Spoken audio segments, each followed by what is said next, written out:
Em nome do Pai, e do Filho, e do Espírito Santo. Amém. Naquele tempo, Pedro virou-se e viu atrás de si aquele outro discípulo que Jesus amava, o mesmo que se reclinara sobre o peito de Jesus durante a ceia. Quando Pedro viu aquele discípulo, perguntou a Jesus: Senhor, o que vai ser deste? Jesus respondeu: Se eu quero que ele permaneça até que eu venha, o que te importa? Tu segue-me. Pedro é uma pessoa fascinante, né? Porque a resposta que ele recebeu de Jesus hoje, uma resposta dura, né? Uma resposta forte, mas eu disse, Pedro é uma pessoa fascinante porque em Pedro nós encontramos os típicos defeitos que nós vemos dentro de nós. Ao mesmo tempo que nós vemos aquelas coisas brilhantes de Pedro, né?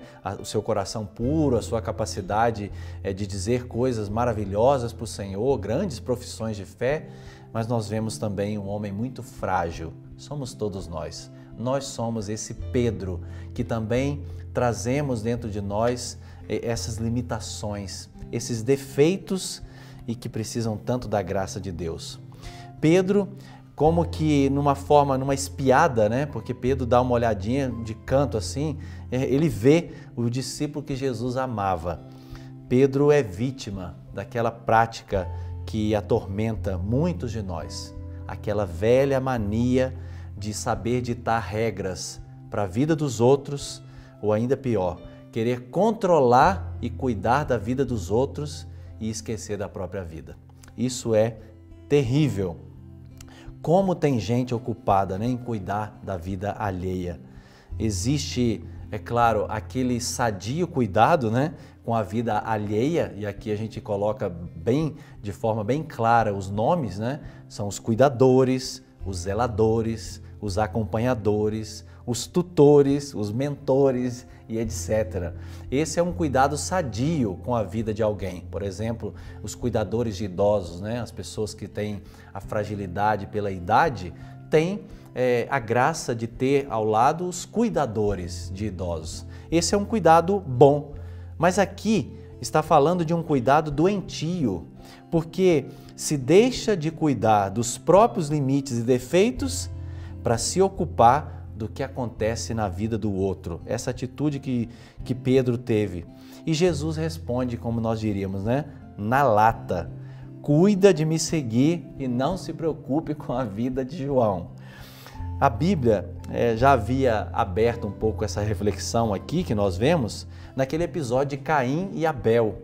Porque Caim fica espiando, né, a vida de Abel e deixa de cuidar da sua oferta para Deus, né? Muito cuidado com esta mania hoje, né, de querer dar uma espiadinha na vida alheia, né? E nós temos, graças a Deus que agora acabou, né? Passou essa onda terrível de programas de televisão que incitam, né, essa realidade de espiar a vida dos outros e cuidar da vida dos outros e esquecer dos problemas que tem dentro de casa, na própria família, nas realidades próprias da vida da pessoa. Então, esse episódio que aconteceu com Caim e Abel deixou uma ferida na humanidade. É uma ferida da inveja. E essa ferida só se cura com um seguimento radical a Jesus Cristo, ou seja, sendo santos.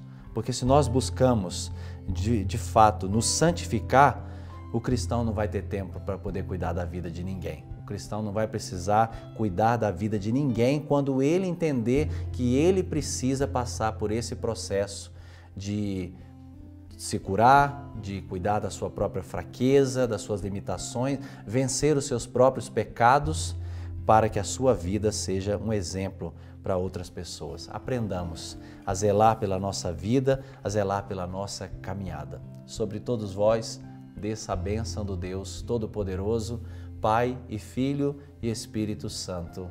Amém.